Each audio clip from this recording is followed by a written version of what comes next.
Et mon invité dans la politique, c'est clair, Aurélie Trouvé. Bonjour. Bonjour. Et bienvenue. Vous êtes députée à la France Insoumise de Seine-Saint-Denis, présidente de la Commission des affaires économiques de l'Assemblée.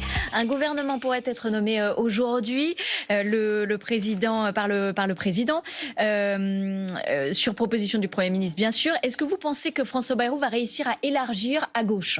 Absolument pas. Il est parti pour ce qu'on pressentait de toute manière depuis que le président de la République, le président Macron, s'est exprimé le jeudi 5 décembre, très clairement. Il a fait comprendre qu'il ne ferait aucun compromis. Il était déjà dans le déni total. Et donc, nous avons forcément un Premier ministre macroniste choisi par le président Macron pour faire une politique macroniste. Donc, logiquement, il n'y aura évidemment personne de gauche dans ce gouvernement. Alors, il y a François Rebsamen qui dit qu'il est prêt à s'engager ce matin dans la tribune dimanche. Ce serait une prise de guerre à gauche, ça ? On parle éventuellement de Pierre Moscovici aussi ? Absolument pas, et personne n'est dupe. Rebsamen a soutenu le président Macron pour les présidentielles de 2022. Je dois dire d'ailleurs que Monsieur Rebsamen, c'est la loi Rebsamen, vous savez, qui a enlevé beaucoup de pouvoir, ou en tout cas de place, aux représentants des salariés dans les entreprises.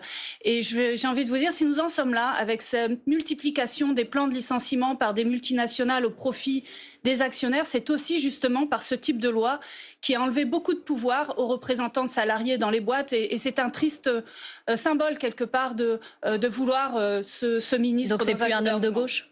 C'est pas un Absolument pas, non. Alors vous l'avez dit tout de suite, c'est la censure, une question de principe parce que le Premier ministre n'est pas de gauche.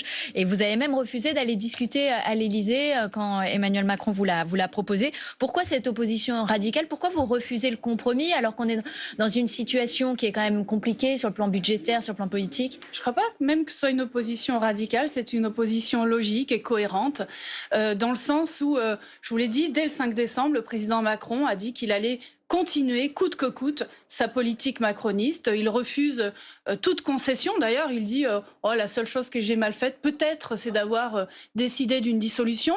Il ne regrette rien de sa politique pendant 7 ans au service des ultra-riches et des multinationales, et qui fait que tout le reste de la société, tout le reste des gens galèrent de plus en plus et a du mal à boucler les fins de mois. Alors, il y a quand même une main tendue de François Bayrou sur les retraites. Il va même jusqu'à dire qu'il pourrait éventuellement déroger à cette règle des 64 ans. C'est quand même une avancée considérable sur les retraites. Au contraire, il est en train de noyer le poisson, si je puis dire. Il dit oui, on ne va pas suspendre, on va reprendre. Enfin, personne ne comprend rien. En réalité, il s'agit de refuser tout simplement ce qu'il serait le b.a.-ba de la démocratie, à savoir laisser l'Assemblée nationale voter sur cette réforme des retraites. Parce que vous le savez, cette réforme des retraites a été imposée par 49.3 contre une très grande majorité de l'opinion des Français et contre une très grande majorité de l'Assemblée nationale. Nous savons très bien aujourd'hui que s'il y a un vote dans l'Assemblée nationale, alors nous en revenons à la retraite à 62 ans. Et vous savez aussi que nous avons tenté ce vote pendant la niche parlementaire de la France Insoumise il y a 3 semaines, et que les macronistes ont fait obstruction pour qu'il n'y ait pas ce vote. Mais je vous l'apprends pas, quand il y a 49.3, il y a censure derrière, et elle n'a pas été censurée. Donc ça veut dire qu'on peut passer, que cette loi est passée avec le 49.3, donc avec la Constitution et de façon légale. De façon, effectivement, légal, mais je vais vous dire, le président Macron fait tous les fonds de tiroir de la Constitution et de la Ve République pour pouvoir imposer, coûte que coûte, cette politique macroniste qui fait tant de mal aux Français. Et là où vous avez raison, c'est que nous voulons aller vers une 6e République qui permette justement, véritablement, de donner plus de poids, de pouvoir au peuple lui-même et évidemment à l'Assemblée nationale. Alors là, Jean-Luc Mélenchon a dit hier, le 16 janvier, ce gouvernement sera renversé, François Bayrou va tomber. Or, avec qui vous comptez censurer François Bayrou ? Parce qu'on a l'impression que le RN, là, n'est pas motivé pour censurer a priori le Premier ministre. Bien, nous verrons bien. Voilà. Ce qui est certain, c'est qu'il faut faire gagner du temps au pays. Le 16 janvier, tout simplement, ça sera une réaction au fait que les macronistes et François Bayrou ne vont pas demander un vote de confiance à l'Assemblée nationale parce que tout simplement, ils ne l'auront pas. Et donc, logiquement, la réponse, c'est une motion de censure pour savoir qui fait confiance ou qui ne fait pas confiance à ce gouvernement. Bien entendu, nous ne faisons pas confiance à ce gouvernement macroniste, tout simplement aussi parce qu'il n'est pas légitime politiquement. Il ne représente qu'une toute petite minorité de l'Assemblée nationale. Et nous verrons bien. Donc voilà, quelque part, ça dévoilera les cartes, si je puis dire. Mais il faut faire gagner du temps parce que de toute manière, nous sommes partis à nouveau pour un budget d'austérité drastique qui va couper dans les services publics, qui va augmenter les taxes sur l'électricité. Et de toute manière, ce gouvernement finira par tomber. Si ce n'est pas en janvier, ce sera en mars. Donc autant faire gagner du temps au pays. Nous sommes dans une très grave crise, vous le savez. Vous êtes sûr que le Parti socialiste va se joindre à vous? C'est ce que dit Jean-Luc Mélenchon, on sera tous ensemble pour censurer.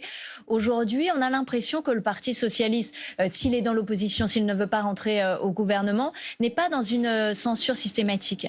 Ce que je peux vous dire, c'est que tout parlementaire fidèle au programme du nouveau Front populaire, de fait, doit voter cette motion de censure. Donc voilà, nous l'avons dit déjà depuis un certain moment, tout le monde, tous les députés du nouveau Front populaire reviendront quelque part à la raison et à la maison.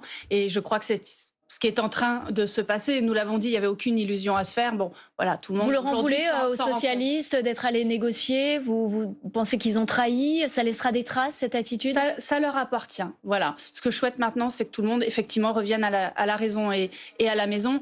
Et j'ai envie de vous dire maintenant, il faut aussi, surtout, plutôt que d'être dans ces bidouillages, s'intéresser au pays et à ce qui devient, parce que moi, voyez-vous, il y a 3 jours, j'étais à Vancorex, dans une usine où il y a 5000 emplois en tout menacés, 400 directement, 5000 à terme, et où une production stratégique pour la défense nationale, y compris pour les fusées Ariane par exemple, c'est une production de chimie, une usine de chimie, sont menacées. Et aujourd'hui, vous avez une destruction.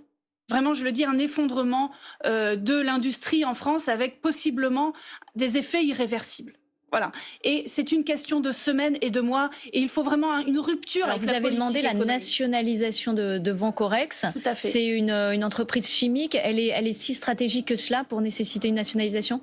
Bien sûr, parce que je vous l'ai dit, c'est 5000 emplois qui sont menacés. C'est pas seulement Vancorex, c'est toutes les usines qui sont de sous-traitants, de fournisseurs ou clients qui sont aujourd'hui menacés. 5000 emplois donc. Mais surtout, c'est parce que ça produit des composés chimiques essentiels pour les fusées Ariane, pour le nucléaire civil, parce que en amont il y a une mine qui produit du sel et qui menace en fait, qui ne pourra plus livrer ce sel, mais en même temps qui continuera quand même à produire avec des gros risques pour les riverains.